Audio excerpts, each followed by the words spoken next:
सबसे पहले इस जिले की भौगोलिक स्थिति को अपने दिमाग में थोड़ा मैप करने की कोशिश करते हैं। जी, स्लाइड 2 से शुरुआत करते हैं। हमारी सामग्री में सबसे पहली बात जो बताई गई है वो ये है कि कानपुर देहात गंगा यमुना के दोआब क्षेत्र में स्थित है। देखिए, दोआब का मतलब ही होता है दो नदियों के बीच की भूमि, दो और आब। और यहाँ वो नदियाँ कोई छोटी मोटी नहीं बल्कि भारत की सबसे प्रमुख नदियाँ हैं, गंगा और यमुना। जिससे ये साफ हो जाता है कि ये क्षेत्र कृषि के लिहाज से कितना ज्यादा उपजाऊ होगा। हाँ बिल्कुल, लेकिन एग्जाम के नजरिए से ना जो चीज सबसे ज्यादा उलझाती है वो है चौहद्दी, बॉर्डर्स। हाँ, बॉर्डर्स। किसी भी जिले की सीमाएं किन दिशाओं में किन जिलों से लगती हैं, ये याद रखना बहुत ट्रिकी होता है। सामग्री के अनुसार अगर हम देखें तो कानपुर देहात की सीमाएं 4 अलग-अलग दिशाओं में बटी हुई हैं। उत्तर दिशा से शुरुआत करते हैं। ठीक है, तो ठीक उत्तर दिशा की ओर कन्नौज जिला स्थित है। उत्तर में कन्नौज हो गया। अब अगर पूर्व की बात करें, पूर्व तो बहुत आसान है, मतलब इसका नाम ही कानपुर देहात है, तो पूर्व में इसकी सीमा कानपुर नगर से लगती है। हाँ, ये याद रखना सबसे आसान हिस्सा है क्योंकि दोनों के नाम जुड़े हुए हैं, कानपुर देहात और कानपुर नगर। लेकिन मुझे लगता है कि असली जो कंफ्यूजन होता है ना वो दक्षिण और पश्चिम की सीमाओं में होता है। सही कह रही हैं आप। दक्षिण की ओर जब हम बढ़ते हैं तो इसकी सीमा हमीरपुर जिले को छूती है। उत्तर में कन्नौज, पूर्व में कानपुर नगर और दक्षिण में हमीरपुर। और पश्चिम? हाँ, पश्चिम में सबसे ज्यादा ध्यान देने वाली बात है क्योंकि पश्चिम में ये किसी एक नहीं बल्कि 2 अलग-अलग जिलों के साथ सीमा साझा करता है। 2 जिलों के साथ? जी। कौन कौन से? जालौन और औरैया। अच्छा, मतलब पश्चिम में जालौन और औरैया दोनों हैं? बिल्कुल। अब सोचिए, अगर कोई एग्जामिनर यहाँ से सवाल बनाना चाहें तो वो आसानी से पूछ सकता है कि इनमें से कौन सा जिला कानपुर देहात की पश्चिमी सीमा पर स्थित नहीं है। और ऑप्शंस में दे देगा जालौन, औरैया, हमीरपुर और कन्नौज। और जिसने ये मैप दिमाग में सेट नहीं किया है वो पक्का गलत करेगा। तो एक बार फिर से क्विकली रिवाइज कर लेते हैं। उत्तर में कन्नौज, पूर्व में कानपुर नगर, दक्षिण में हमीरपुर और पश्चिम में जालौन तथा औरैया। एकदम परफेक्ट। ये पूरा भौगोलिक खाका दिमाग में छपा होना चाहिए। भूगोल तो हो गया, अब जरा इसके इतिहास और प्रशासनिक बदलावों पर गौर करते हैं। स्लाइड 3 की तरफ बढ़ते हैं। इसका जो प्रशासनिक क्रोनोलॉजी है ना, वो किसी सस्पेंस थ्रिलर से कम नहीं है। सच में? अच्छा, किसी भी जिले का एक स्थापना दिवस होता है। सामग्री बताती है कि कानपुर देहात का गठन 23 अप्रैल 1981 को हुआ था। 23 अप्रैल 1981। और जैसा कि नाम से ही जाहिर है, ये कानपुर से अलग होकर एक स्वतंत्र जिला बना था। ये तारीख तो याद रखनी ही है, पर इसके बाद की जो कहानी है वो काफी दिलचस्प है। हाँ, क्योंकि 1981 में जिला तो बन गया, लेकिन इसका मुख्यालय काफी सालों बाद तय हुआ। बिल्कुल, सामग्री में साफ लिखा है कि 11 अप्रैल 1994 को जाकर अकबरपुर माती को इस जिले का मुख्यालय बनाया गया। गठन और मुख्यालय बनने के बीच 13 साल का ये जो अंतर है ना, ये अपने आप में एक बहुत खास फैक्ट है। और कहानी बस यहीं खत्म नहीं होती है। मुख्यालय तय होने के बाद इसके नाम बदलने की भी एक पूरी सीरीज है। ये नाम बदलने वाली जो उथल पुथल है, ये कालक्रम वाले सवालों के लिए एकदम फेवरेट टॉपिक होती है। हाँ, मैच द फॉलोइंग या क्रोनोलॉजी सेट करने में। तो 1 जुलाई 2010 को इस जिले का नाम बदल दिया गया और नाम रखा गया रमाबाई नगर। रमाबाई नगर। लेकिन फिर क्या हुआ? ये नाम बहुत लंबा नहीं चल पाया। जी, जुलाई 2012 में एक बार फिर से इसका नाम बदला गया और इसे वापस कानपुर देहात कर दिया गया। मतलब सिर्फ 2 साल के भीतर जिले की पहचान फिर से पुरानी वाली हो गई। अब अगर हम इस पूरे घटनाक्रम को एक साथ रखें तो 1981 में गठन, 1994 में अकबरपुर माती मुख्यालय, 2010 में रमाबाई नगर और 2012 में वापस कानपुर देहात। एग्जाम में इन्हीं 4 इवेंट्स को ऊपर नीचे करके दे दिया जाता है, इसलिए इन ईयर्स का सीक्वेंस बिल्कुल क्लियर होना चाहिए। वाकई, एक भी साल इधर उधर हुआ तो पूरा जवाब गलत हो जाएगा। चलिए, भूगोल और इतिहास के बाद अब इसके आकार और जनसंख्याकी को समझते हैं। हमारी स्लाइड 4 में कुछ बहुत ही महत्वपूर्ण वन लाइनर तथ्य हैं जो सीधे एग्जाम में हिट करते हैं।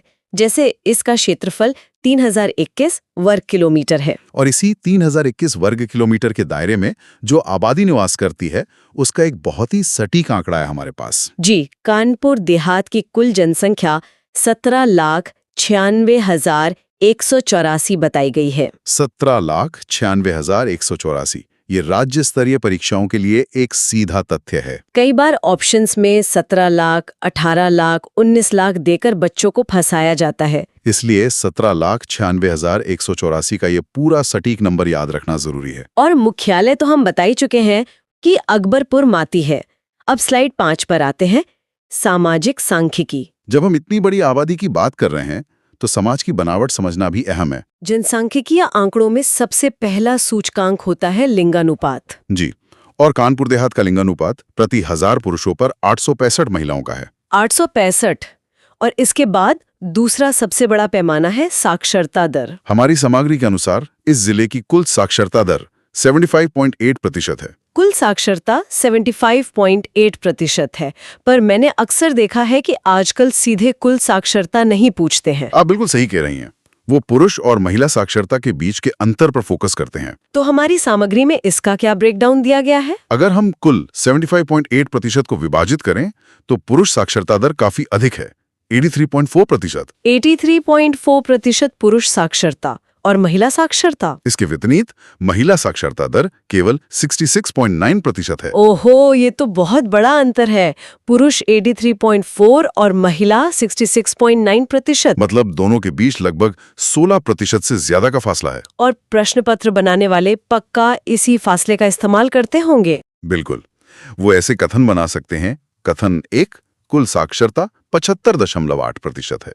कथन 2, पुरुष साक्षरता 80% से कम है, जो कि गलत हो जाएगा क्योंकि वो 83.4 है। और कथन 3, महिला साक्षरता 66.9% है।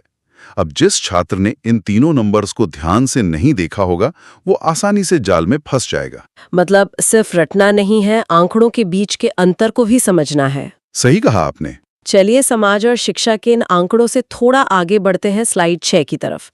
अब बात करते हैं अर्थव्यवस्था और उद्योगों की। आजकल हर स्टेट लेवल एग्जाम में एक योजना बहुत छाई रहती है, एक जिला एक उत्पाद, यानी ODOP। हाँ, और ये मेरी फेवरेट भी है।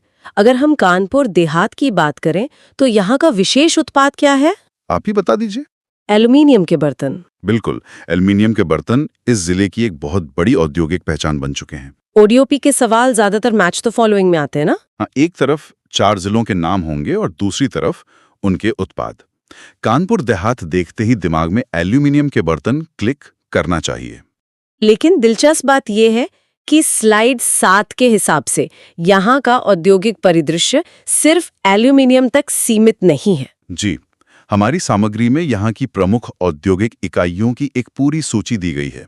एल्युमिनियम के अलावा सबसे पहला नाम जो सूची में आता है वह है चमड़ा उद्योग। अब कानपुर के आसपास का क्षेत्र तो वैसे भी चमड़े के काम के लिए ऐतिहासिक रूप से जाना जाता है, तो कानपुर देहात में भी चमड़ा उद्योग होना बहुत स्वाभाविक है।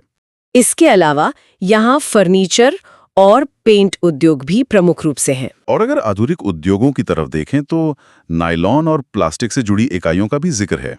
और एक बहुत ही पारंपरिक उद्योग भी इस लिस्ट में, हैंडलूम एवं जूट उद्योग। ये जो डाइवर्सिटी है ना, पारंपरिक हैंडलूम से लेकर नायलॉन और प्लास्टिक तक की, ये समझना बहुत जरूरी है। तो अगर हम लिस्ट को समराइज करें, चमड़ा उद्योग, फर्नीचर और पेंट उद्योग, नायलॉन और प्लास्टिक तथा हैंडलूम एवं जूट उद्योग।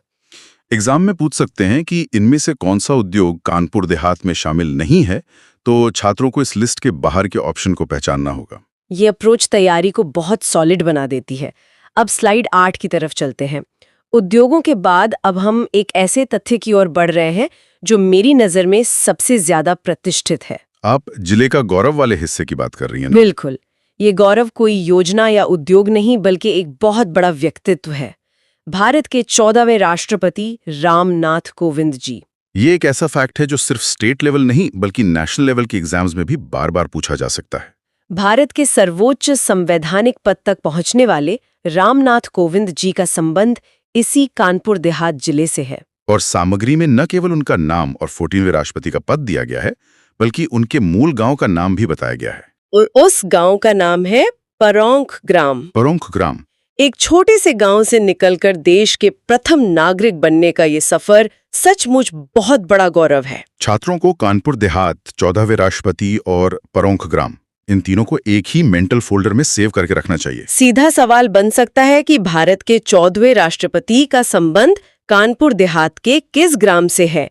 उत्तर होगा परौंख ग्राम। ऐसे विशिष्ट व्यक्तियों के जन्म स्थान हमेशा हाई प्रायोरिटी वाले क्वेश्चन होते हैं। महामहिम के गांव परौंख की बात करने के बाद अब पर्यटन की ओर रुख करते हैं स्लाइड 9 पर। इस जिले में पर्यटन के लिहाज से प्रकृति, धर्म और इतिहास का एक बहुत ही अनोखा मिश्रण है। जी, सामग्री में प्रमुख पर्यटन स्थलों की एक पूरी सूची है। अगर हम इस सूची को याद रखने के लिए श्रेणियों में बांटने तो बहुत आसान हो जाएगा। Good idea. जैसे प्रकृति से जुड़े स्थलों की बात करें तो पहला नाम है वन चेतना केंद्र। इसके साथ ही सूची में बूढ़ा बरगद का भी उल्लेख है। बूढ़ा बरगद नाम ही कितना कौतूहल जगाता है। और जल संरक्षण या प्राकृतिक सुंदरता के लिए एक शुक्ला तालाब का भी नाम है। तो प्रकृति से जुड़े 3 हो गए, वन चेतना केंद्र, बूढ़ा बरगद और शुक्ला तालाब। और धार्मिक दृष्टिकोण से देखें तो धार्मिक स्थलों में 2 बहुत महत्वपूर्ण केंद्र हैं। पहला है कात्यायनी देवी मंदिर, जो धार्मिक पर्यटन का बड़ा केंद्र है, और दूसरा है बानेश्वर महादेव, जो भगवान शिव से जुड़ा प्रमुख स्थल है। लेकिन इन सबके बीच एक नाम ऐसा है जो सीधा हमें पौराणिक युग में ले जाता है। आप दुर्वासा ऋषि आश्रम की बात कर रही हैं। जी हाँ, दुर्वासा ऋषि आश्रम। ये नाम सुनते ही उस जगह की ऐतिहासिक और सांस्कृतिक गहराई समझ आती है। तो इन 6 प्रमुख पर्यटन स्थलों को एक साथ देख लेते हैं।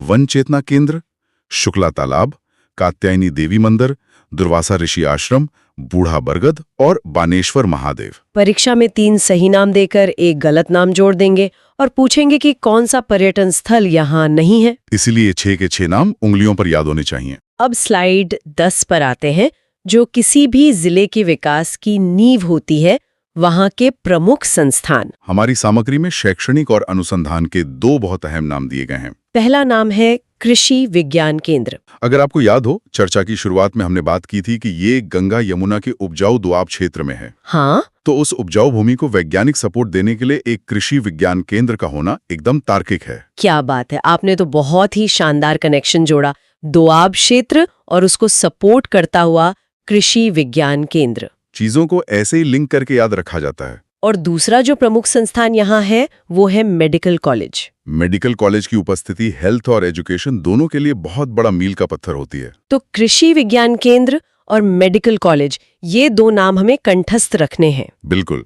संस्थानों की इस मजबूत नींव के बाद अब हम अपने स्रोत सामग्री के आखिरी हिस्से यानी स्लाइड 11 पर पहुंच गए हैं। विकास और योजनाएं। इस खंड में जिले के बिल्कुल आधुनिक पहलू की बात की गई है। यहाँ एक बहुत ही विशेष योजना का विवरण है, प्लेज योजना। प्लेज नाम सुनते ही किसी बड़े वादे या संकल्प की फील आती है। हमारी सामग्री में इस योजना के जो तथ्य हैं वे औद्योगिक विकास से जुड़े हैं। बताया गया है कि इस योजना के अंतर्गत जिले में केमिकल व फर्टिलाइजर प्लेज पार्क की स्थापना की जा रही है। और यहाँ जो सबसे ज्यादा ध्यान देने वाला तथ्य है वो पार्क का नाम नहीं है। तो क्या है? उसकी लागत। सामग्री में स्पष्ट रूप से लिखा है कि इस प्लेज पार्क की लागत 7.22 करोड़ रुपए है। 7.22 करोड़? राज्य स्तरीय परीक्षाओं का ये बहुत ही जाना माना पैटर्न है कि वे बजट या लागत का एग्जैक्ट नंबर पूछते हैं। मतलब 7.22 करोड़ को ऑप्शंस में 7.50 करोड़ या 7.12 करोड़ देकर फंसा सकते हैं। इसलिए प्लेज योजना, केमिकल व फर्टिलाइजर पार्क और 7.22 करोड़ रुपए, इन तीनों को एक साथ याद रखना है। और विकास के इसी खंड में एक और महत्वपूर्ण पहल का जिक्र है जो आजकल बहुत चर्चा में रहती है। सोलर पार्क की स्थापना। जी, सोलर पार्क। एक तरफ पारंपरिक हैंडलूम है तो दूसरी तरफ सोलर पार्क। ये दिखाता है कि ये जिला पुरानी और नई दोनों तकनीकों को अपना रहा है।